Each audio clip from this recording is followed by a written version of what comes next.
Hi everyone, this is Phylis Mantelli and welcome to my channel. If this is your first time here, welcome in and I hope you hit that subscribe button. We have Lola with us today. She's my therapy dog.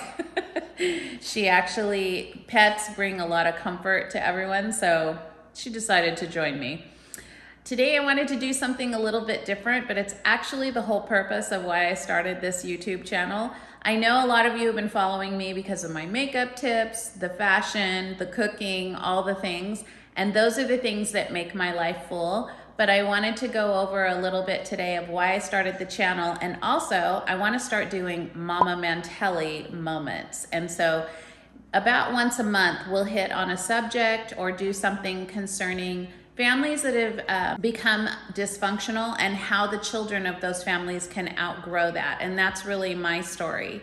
So let's get started. Some of you may not know that I'm a first-time author of the book Unmothered Life with a Mom Who Couldn't Love Me. It's a memoir about growing up in a very dysfunctional relationship with my parents. I grew up in a violent home life, and I had to relearn how to do some things to break off that generational dysfunction. That's why I do the channel, because I love to show women who are struggling like you too can do these things, make yourself feel better, create the life that you deserve and desire, because that's the life that God really wants for you. So I was watching this Netflix show with my younger daughter, Dominique, just this last couple of weeks ago. And it struck me on so many levels. We decided to do a little review of it because it hit home on for so many things with me. It's called Maid, and it is about a mother-daughter relationship, or I should say dysfunctional relationship, and how this daughter is growing up repeating the same kind of patterns that her mom had gone through. Also, the thing that I loved about this show is that her mom very much is bipolar, and my mom was suspected bipolar. So this show kind of triggered me a little bit, but it also made me think of how many families are out there that these girls are going through this with their own moms.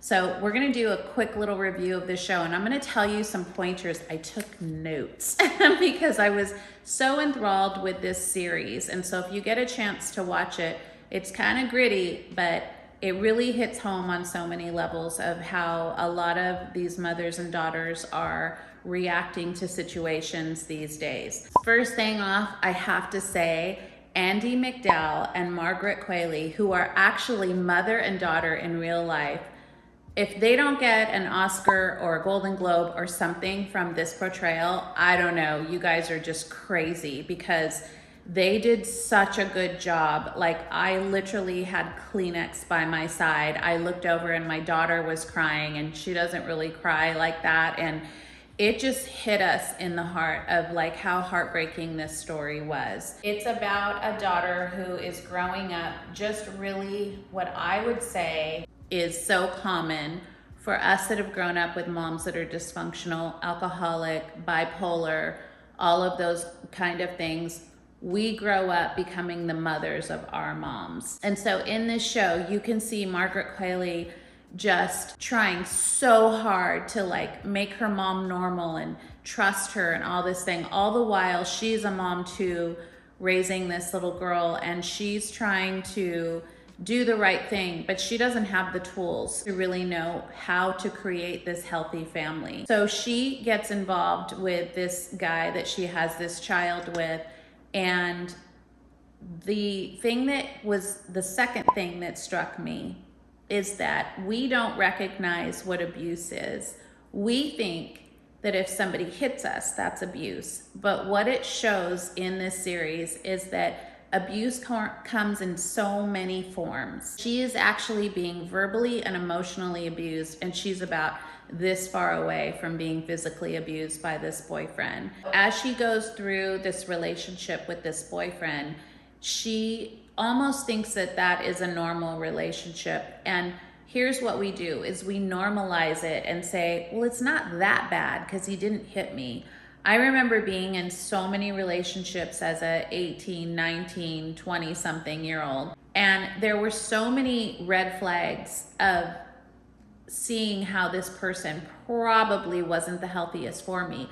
But because I grew up in a very violent home life and lots of different dysfunctional things going on, I didn't know what healthy and normal looked like. And honestly, here's something I really want to hit home with you guys. There is no such thing as a perfect home life or a perfect relationship.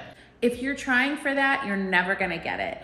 There are things that come along the side of you in any relationship. It's the way you handle it with your partner or the way you handle it if you're single that creates that healthy part of you. So you can have healthy relationships.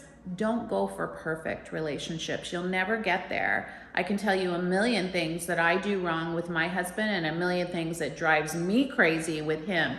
And yet we work together, we laugh a lot, and we make it work because we have a healthy relationship to be able to say to each other, you know what, I don't like when you did this to me, or this hurt my feelings when you said that, or, you know, if you could do this for me, that would really help me out. And that partnership is what creates a healthy relationship. So because she doesn't understand what this relationship is supposed to look like, she overlooks the things when he starts getting mad at her and he throws things at the wall and he hits the wall right next to her. She thinks, well, he's not hitting me, he's just frustrated and he's mad. Okay, let me just tell you, there are times when we lose control. You know, there's no perfect thing. There are times when, you know, you may throw a phone across the room or you may pound your hand on a table or something like that. But if that's a consistent thing where every time you get upset that happens, that someone's breaking something, punching a hole in the wall, throwing something inches away from you, that is a red flag and you need to run away from that. That is not healthy behavior. Everyone loses control from one time or another, where you can look back and you can laugh at it actually and go, that was crazy. Why did I do that? It's so out of character. If it becomes your character, it's a whole nother thing. So please beware, if you're a young single girl, that behavior is not okay. And it's something that this girl needed to learn. And she eventually sees, maybe I need to go to a shelter to get some help. But here's the thing with shelters. It takes 6 times sometimes for these women, they go back and forth to their abuser because they don't have those healthy skills and they feel insecure. Lesson number 2 is when you grow up with dysfunctional families, you have low self-esteem and you don't know how to create these boundaries and you don't know how to have a healthy, close relationship.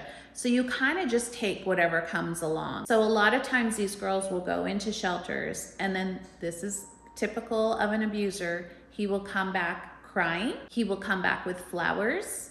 He will say he's sorry. He will tell you he will never do it again. And guess what?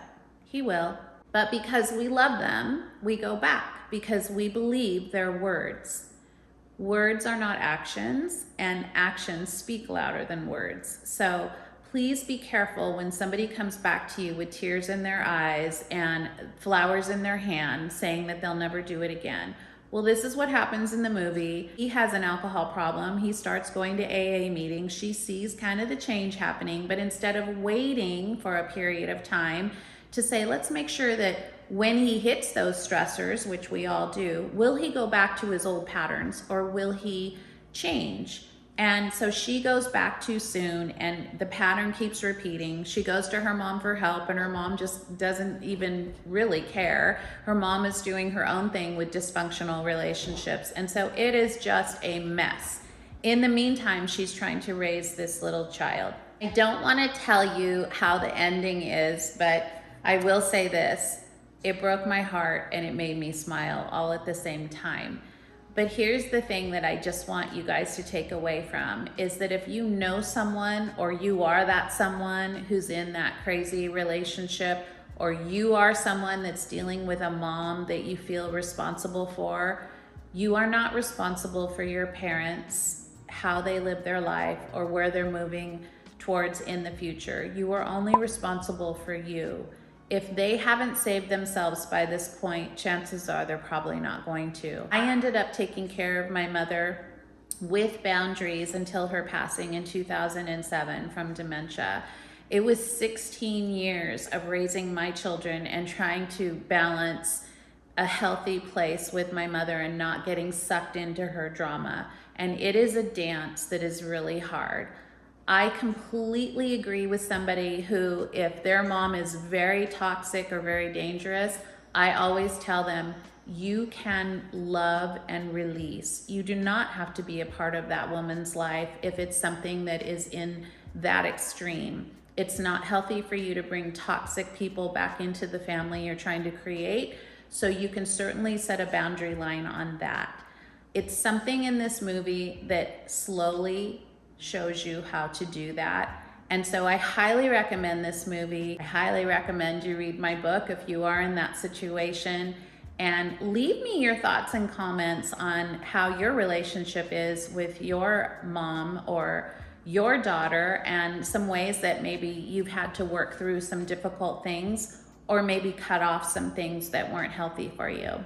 If you guys are interested in getting my book, you can go on my website and you can purchase a book. I will sign it for you. Also, if you like this kind of content and you want more Mama Mantelli moments, leave a comment down below and let me know. Give me some ideas. Let me see if I can help. Thanks so much for watching and listening in today. As usual, leave a comment, subscribe. I want to thank all of you for subscribing to my channel. It's been so great to see more people joining in. Tell all your friends. And I will see you guys next time with something fun.